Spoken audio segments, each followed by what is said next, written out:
Here's my grandpa. Grandpa didn't speak. Where and when were you born? In Boston. In 1935, February 21. Who was the first member of your family to arrive in America?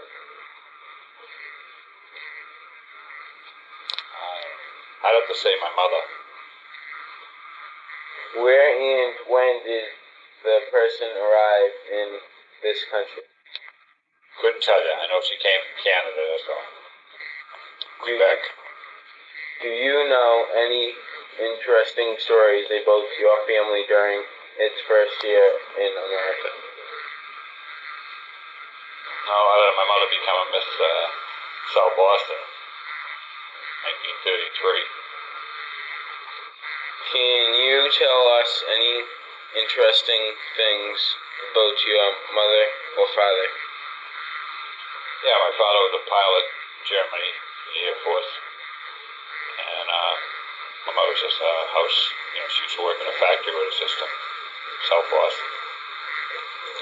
And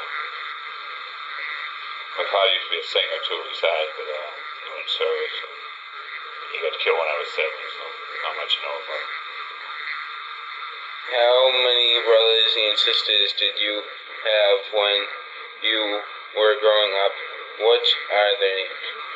3 brothers, including myself, Tom, Dick, and Harry. Sounds like a joke, but that's our name. Can you tell us any interesting things about each brother or sister? Well, it's hard because my oldest brother was only 18 months older than me, and my youngest brother was 7 years younger, so I just used to have to take care of him. We used to get in a lot of trouble, that's about all, foolish things going for walks, and I had to watch my youngest brother because if he got hurt, I'd get in trouble. My oldest brother didn't care. He didn't care what happened. Even one time we were kids, we stole a bike and we were riding along Charles River, and when my mother lived in the West End, and we got stopped by the MDA. Police was like 2 in the morning, but with the summertime, it didn't matter. When he came by, I said, "Where'd you get the bike?" My brother said we stole it.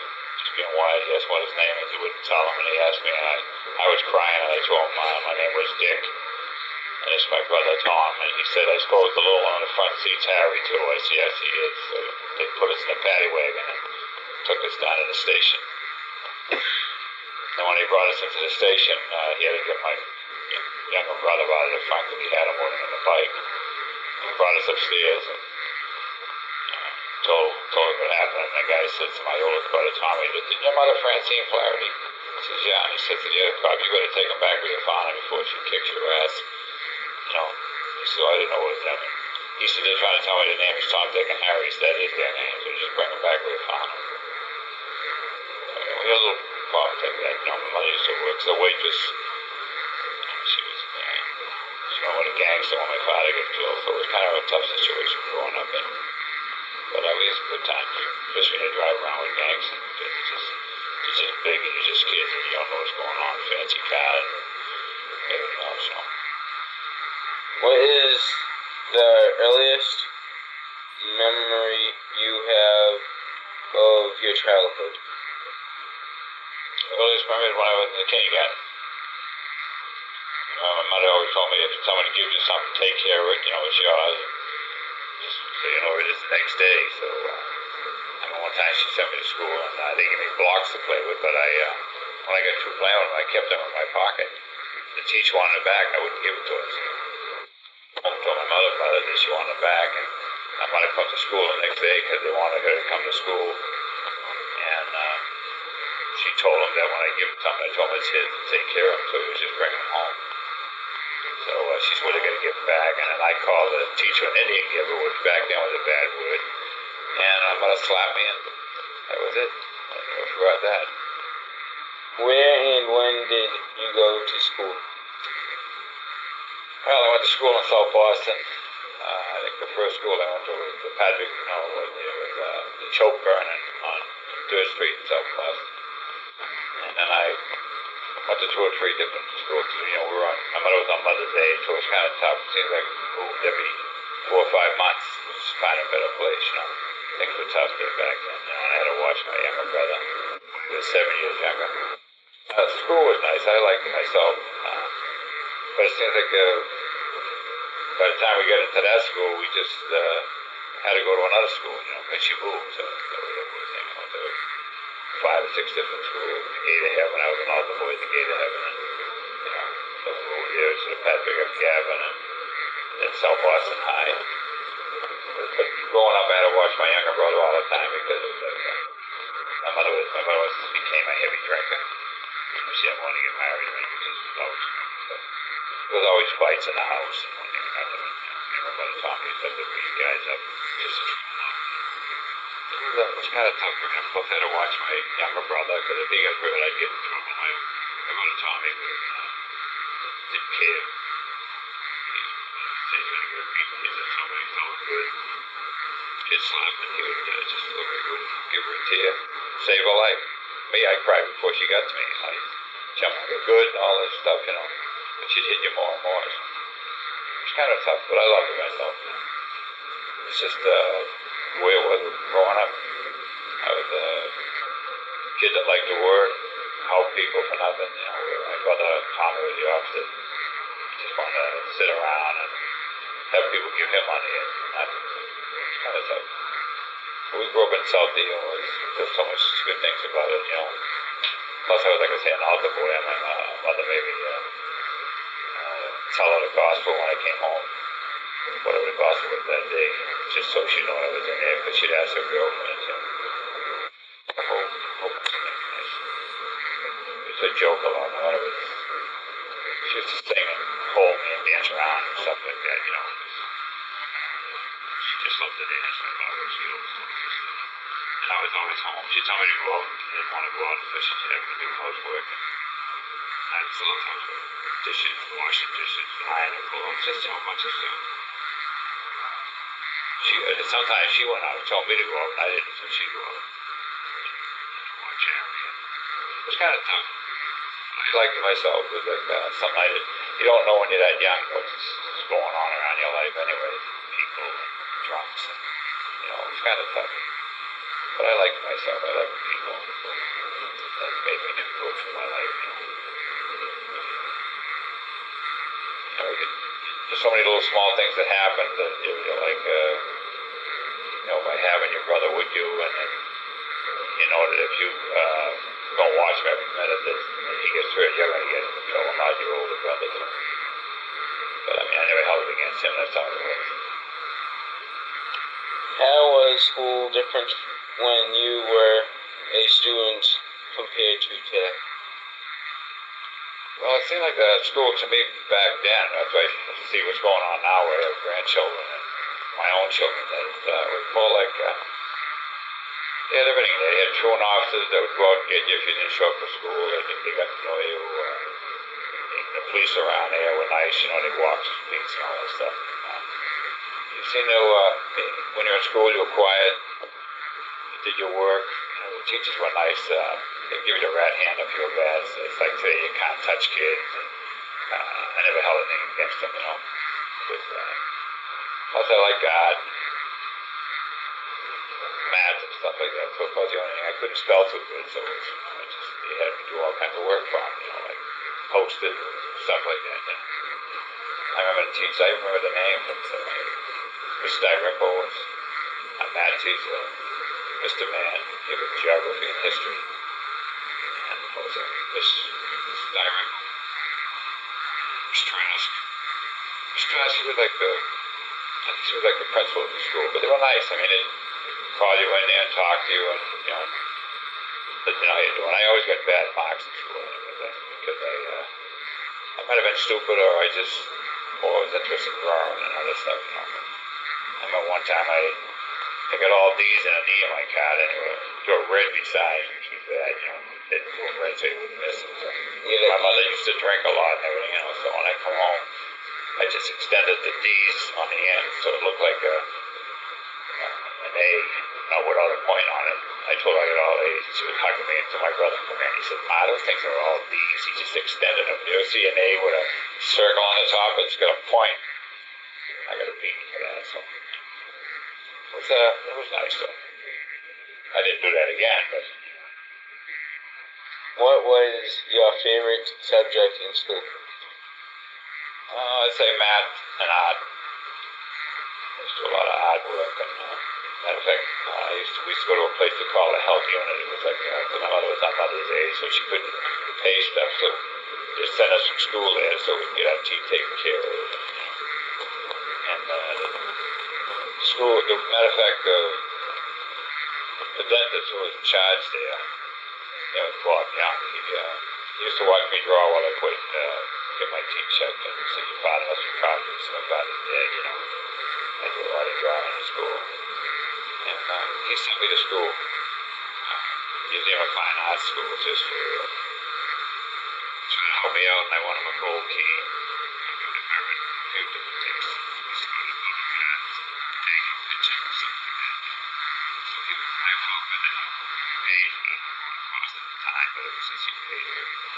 Plus times that sometimes he had to drive me to ride take me to TA. It's good. I enjoyed it.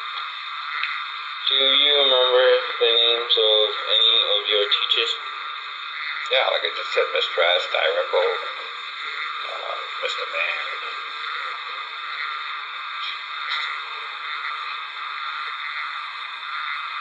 There's another one that was nice. I couldn't remember his name, but you got to call him by their name.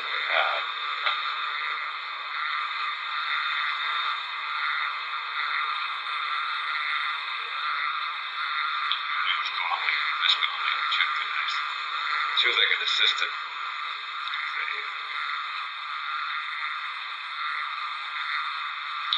She helped us in 5 different classes. She'd come around and help me with different people. They had like special classes that they go to a special class that they had them, and she would you'd always see them walking through the corridors and stuff like that. Things were different in here. You go to go in a separate room with the doors closed, and the place was old. They used to clean the erasers and the blackboards and the boards, and the fire escapes. Help the janitor. I was always helping people, so it was just whatever was going on in school. Plus, I knew I'd get a beat up out of it anyway, so it's just like they automatic. Do you remember any funny stories you could tell us about your school day? There's a lot of things that could be funny things, but it was like you get in trouble. I used to get in trouble because I'd like do foolish things, like I'd pull the shades down. We used to have to pull the shades down and have a little brass hook on the bottom with like a wheel on it and pull it to a side and the shade would stand down. I put Vaseline on it, and when someone pulled it, he let it go and it go upstairs. It would hit the top, going around in a circle. I just didn't even touch it. I just wanted to do it, things like that. Put the girls' hair in inkwells, teachers, the little desk were behind each other. They just let it open. We just put stuff in. Had an inkwell. I used to rip more paper stuff because the pen was so sharp. I'd take the girl, if she had braids, I'd put them in. Small things. What was your first job like? First job? I used to work for an oil company. Actually, it was an old timer. He used to come out a horse and buggy, and they'd sell coal and coke and wood and ice, and we'd have to go to all the houses, and if you looked on the window, they had like a square tag on it, which they ice or oil or wood, and they'll tell you what they want. And on ice would have like some 15, 25, 50, 75. That's the money wise, so you didn't know what size you want. We'd have to carry it up. They had ice box, they didn't have refrigerators. We carried it upstairs, put it into their stoves. They were like glass bottles, they were like 2 gallons, 2.5 gallons, something. That was hard to carry them upstairs. I did that for a while till I broke a bottle one time and hit the stair that I was carrying 2 up, and it just caught the edge of the stair and broke and got all over my shoe. Even to today, I don't like to smell a Ranger at all. That's about it. There was a lot of different things that happened, but it was like we snuck out of school sometimes. We'd get caught by him. He was a truant officer. He used to come around. He used to have a brown hat on, a little suit, a little black. He had an old shit. But he was, it was nice to see him. He'd catch you and tell you you're going to get in a lot of trouble. Bring you back to school or bring you home, depending on what time he caught you. And after a while, they got to know everybody anyway. So, besides, he said, good, you can see all the time. Because it wasn't like, they wouldn't send a lot of things back. They wouldn't call. Most people didn't have phones back then, so they would send a letter. And if I found a letter, oh my God, they'd just rip it out so she would forget it. But, it was just kind of tough.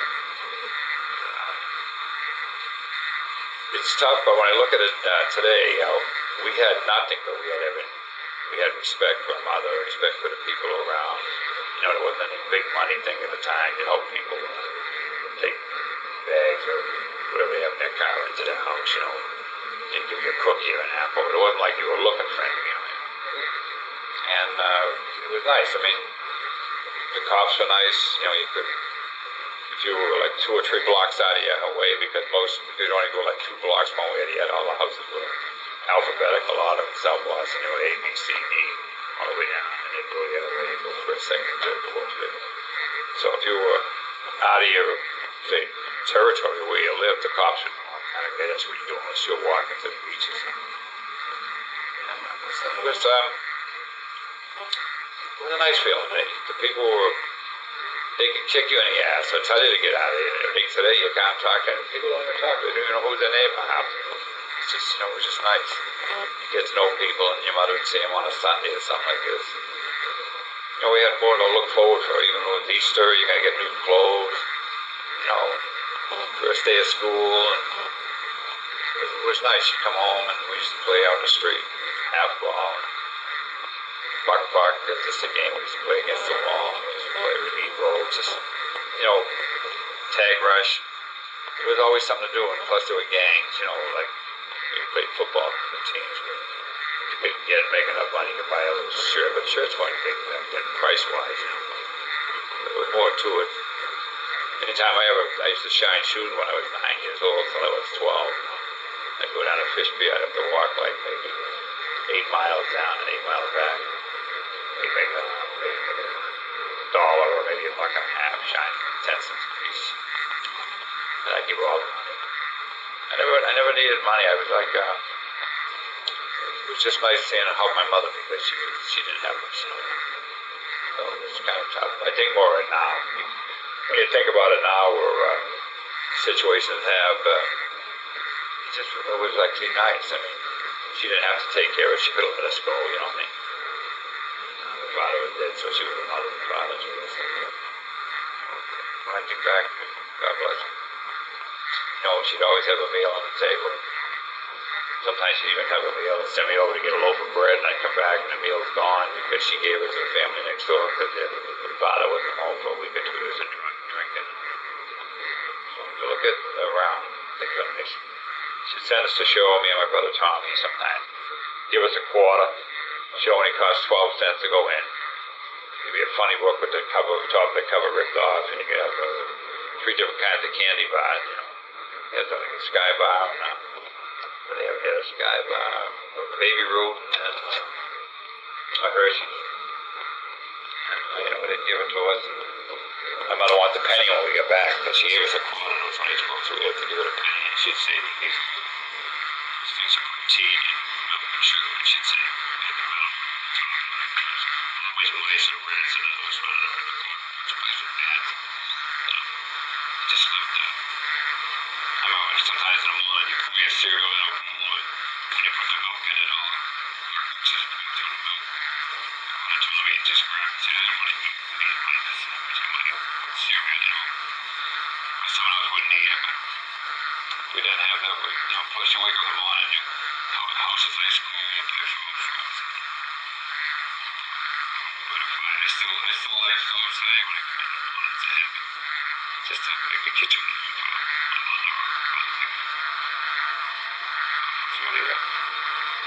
we had a lot, like I say, we had nothing, but we had a lot because we had someone who loved us and cared about us and made sure we used to have to brush our teeth before we ate in the morning. You talk about bad, there's something brush your teeth with this Colgate. It was like a white powder. I thought it was like something you don't wash the dishes with a sink or a fire pan. And she'd make us do that.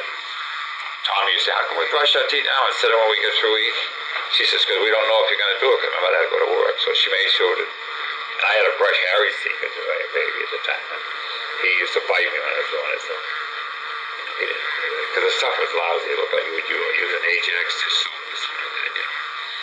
And he'd spit it all over my shoes or my pants because he was a baby. I would have seen there was so much stuff in there, you know. At nighttime you're in bed, the rats would hit right along the ceiling. My brother told me, give me a trouble. If you'd say, look, the race is on, they're off and running, here they go, I bet on it, you know, and stuff like that. And my mother said, will you shut up? You know, it ain't being sticky, you know. I'm just saying, you know, you had one blanket, and, you know, you never had anything to speak of. I used to help the guy next door. There was a guy, his name was Charlie Diorio. I never knew why they call him CD, but his name was Charlie Diorio, C&D. We used to call him CD. And he used to make lemonade out there at this dog shack, and it was on a porch. Our porch connected to his. The dog would be laying in the ice to cool off, and that's the ice he uses to mix the stuff, but he just puts it on the outside of a metal thing, and they'd make that lemonade, was he used to make, you know. And I used to help him out a few times. He had a big strap, he used to kill us with that. Because the kids would come in and he'd sell penny candy or something like that, and they'd say he had a long glass case, but about maybe 40 or 50 different pieces of candy and stuff, you know, and they were only a penny a piece. So if you had a nickel, you could get like 5 pieces. So you'd tell him, I want one here, and then I want one over there, and then here, and then you'd say, hey, wait a minute. Because he was Italian, he'd say, you little son of a bitches, I would kill you. You step here, you look at this, we go from this glass to the end of the case, and we're all through. I used to tell my mother, well, I maybe want something, you ain't gonna get it, we already went by, you know. So I mean, he was nice, I used to help him out a little bit. He'd give me some lemonade or something, I didn't do it for that reason. And, I guess he'd just make it, you know. I used to do housework, because I loved housework. My mother would tell me to go, like I said, but I didn't do everything. I'd end up ironing clothes, washing the floors, make the beds, you know, stuff that they washed the windows. My brother Tommy wouldn't, but he was late. I think he was smarter than me, but he just, by not doing it, she'd say either do it right or don't do it at all, and he'd do a lousy job so she wouldn't have to do it again. So that way she wouldn't ask him. Me, I'd just do a good job. I used to do it. He'd wash his floors for me. He wouldn't do it. So, like I said, I just went through life. I do the same thing. I always help people. You know, it was nice. Which job have you liked the most? Which job did I like the most? Job which way, I mean, as a kid or growing up? Working job. Working job. I'd say that I like the best tires, fixing truck tires. They still do tires today, but I was a meat cutter, and I used to work in a gas stations, and I worked at a machine shop. You know, I worked for a cable raincoat that I used to what they call a spreader. You spread the stuff so they cut it, you know, to make all the raincoats. You spread like 50 or 100 pieces, and they cut it with a big, it looks like a saber saw going up and down. But there was no money. Even then I was only making 75 cents an hour. And then I went from there to lugging beef. I make $1.25 an hour. And then I got another job for 10 cents more an hour. By that time I got married. And I think tires are the better one. I own my own tire business now, but it's just something that I like. I love hard work. And in tire businesses, you're actually helping people. Which job have you liked the least? The least, I'd say, cutting meat. I used to be a cab driver. I liked that, but it was dangerous. I liked driving cabs, but I worked at crazy hours, so I used to work from, I think it was like 4 to 11. Drove for checker cab in town Boston. Very dangerous job because you don't know who you're going to pick up. They want to stab you or kill you. There's a lot of bad things. And it seemed like we moved a lot, so it was, I Let's just say either cab driver or your dad or lugging. I used to lug beef too, which is on the trains, carried heavy. All the guys were black, the guys that I worked with. And they used to call me rubber legs because I had thin legs, but I could carry the weight, but I'd be all over the boat. Once I put it on my shoulder, I was everywhere. They say, hold on to it, they call me Florida. They couldn't say Flaherty. Hold on to Florida, don't let it go. I remember one day we opened a train, it was all full of moss and white, looked like, what do you call it, like mildew, stuck to all the meat. So we washed it out with a hose before the inspectors came.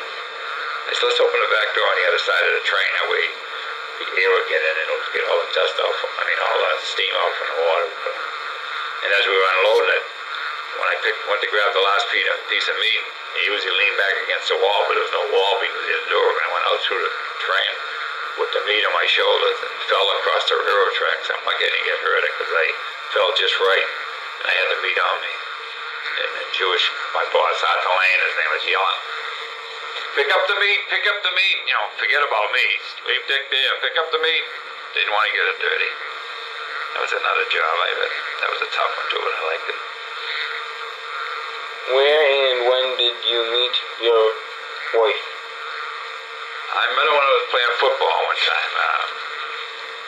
Up to, we called it M Street Park. It was, we were playing another team that was, she came from Dorchester, I came from South Boston. They were the Iroquois down at Columbia Station in Savin Hill.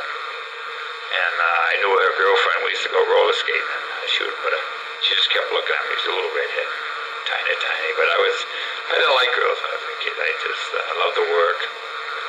My mother worried about me, but she says, you don't like girls, but no, it's because I think growing up I seen so much problems with girls and these kids fooling with them and playing with them, and I always told them that their brothers would beat them up if they caught them fooling with their sisters, And they told me just mind my own business, so I just let it ride. So it was like, plus I was always in housework and while I was shining, doing something. I was not like the kid that hung around the corner, so it was kind of tough that way. And that's where I met Barbara. I knew her for about maybe 6 years. I feel like I was 18 then when I knew her. She was only just turned 15. I met her roller skating. I met her there another time, and then we got married young, and they had 6 kids. They said I wouldn't make it. It was tough, but we made it all right. What was it about your spouse? Spouse is your wife. That interested They use it as spouse because it could be a man or she said, if I was talking to you, you're a woman, it would be your husband. If you were a man, it would be your wife. Your spouse that interested you when you first met? She was a redhead. I loved redheads at the time, and I just didn't know it, but I just like it. She was kind of spunky, and I just thought she was shy and cute, Would you have any advice for young people, advice for any young people about what it takes to make a happy marriage? Respect. And let people know that anything you do in a house isn't, it's a job for both of you. I don't care whether it's cooking or, someone say your housework is yours. I go out and make the money.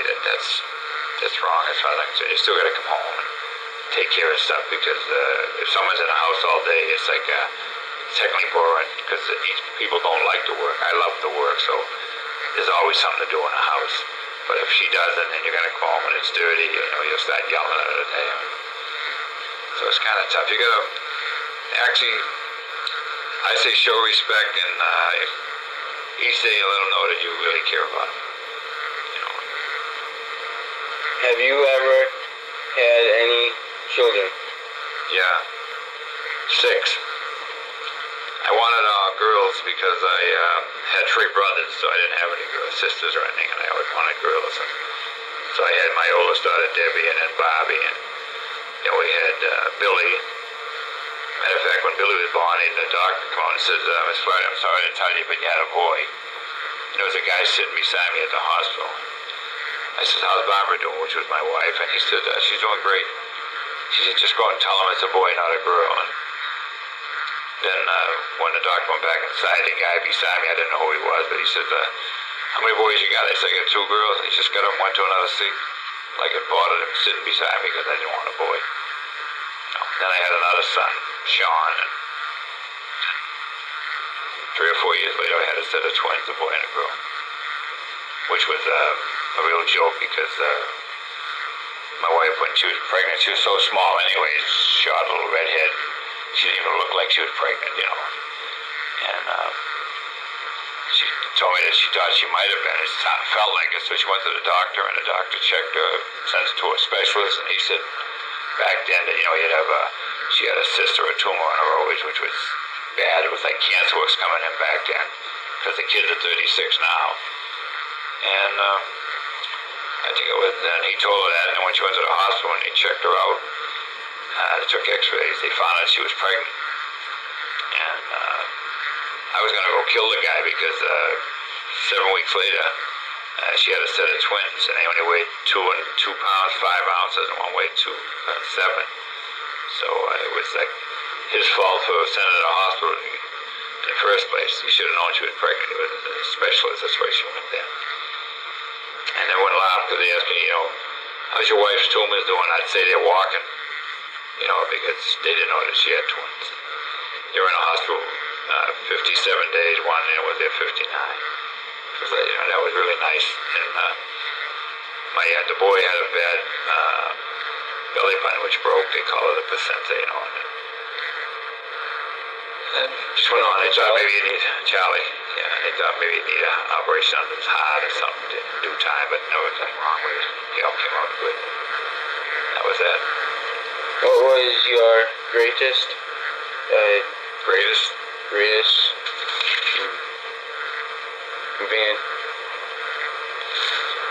Greatest advance? You must have went to the same school I went to. You can't even read that? Let me see here. What was your greatest adventure in life? Greatest adventure? Oh, I'd say getting married young, and everyone thought we wouldn't make it, and I ended up getting my own business and buying an old home with an old farm and horses, and all I could do for the kids, which I never had, but I didn't do it for that reason, but it was just, and still to be here. To be living here 37 years and have the same neighbors on both sides, it's something you just don't run into today. Most people move between 5 and 6 years, you know. It was a lot of fun here. I was strict with them. They couldn't go out of the yard, so I named the place Flaherty's Funny Farm just so their friends would come here and stuff, and get a big pool and go-kart track, all stuff for the kids that other kids would want to come. And I had to do it all myself, so, you know, and I only went to 10th grade at school, so it was tough, but I made it. So I'd say that's one of my greatest adventures, to get married and have a bunch of children and be able to support them. What was the happiest time in your life? Happiest time of my life? I think when my twins lived, but they were so small. What is the biggest change in the way people live that you have seen in your lifetime? What is the biggest change? Nobody seems to care about anything anymore. It just seems like it's they want gimme, and they don't appreciate what they already have. You know, a lot of times you want to get something, when you get it, it's like a new shirt or a pair of pants or a bike, or don't matter what it is, you take care of it for a week or two, and the next thing you know, it just becomes one more piece of the puzzle that you're building in a lifetime. You know what I mean? It's like, it's really sad in my eyes. I mean, you know, everybody can talk about it, but it's like, you can't talk to people, they don't, whether you're right or wrong, don't matter. Most of the teachers have heard it anyways. I mean, the kid could say he fell down on the way to school and said, I pushed him, and they believe him and not me. So I'd say it's really, my kids ever come home and told me, they said, I'd kick their ass, because they know I don't lie to them, and I'll do what I can for them. But as far as to say I did something, I didn't. don't care if I go to jail. That's how I feel today. That's why I've said to you a few times, you were mine, I'd have kicked you in the ass a long time ago.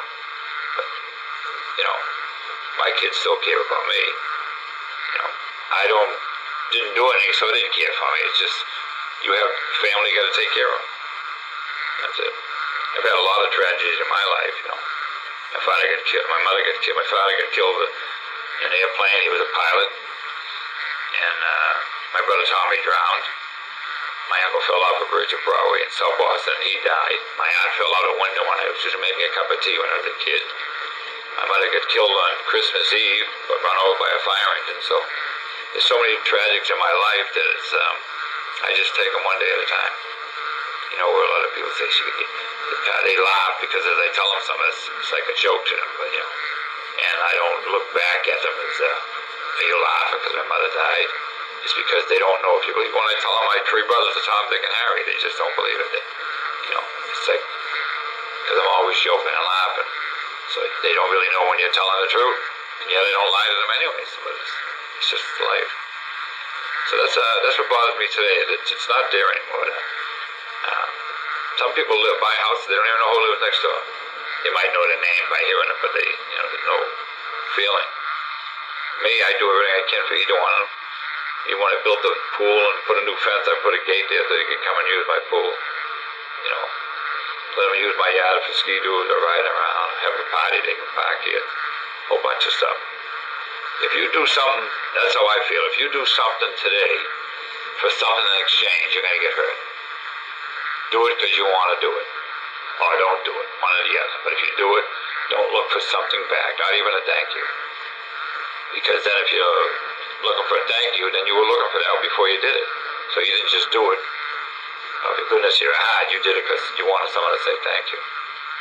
Do something for something that you don't want to exchange or anything. Don't do anything for something in exchange and you can't get hurt. That's how I feel. I mean, even if someone screws me somewhere or another, or is going to do something and they don't do it, I give them 3 chances. I want to see if they're just doing it to me, or did they do it to everybody, or they just don't care. Yeah, I just eliminate it. You follow me now? Mm-hmm. If you could live your life over, what one thing would you do differently? That's tough. One thing different.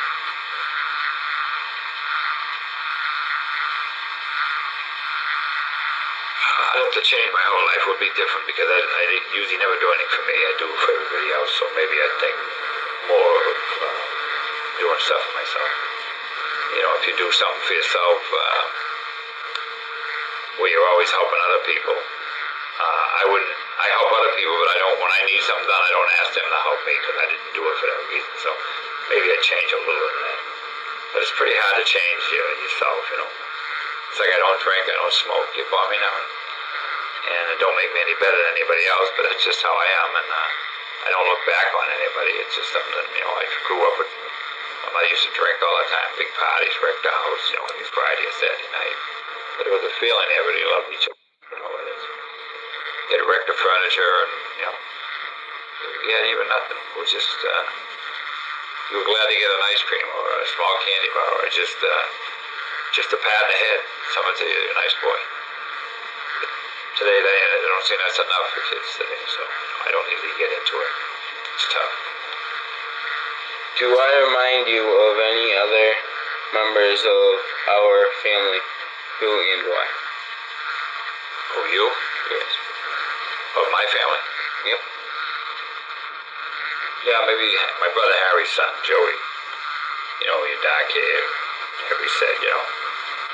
And, keeps a lot of things nice that he wants, you know.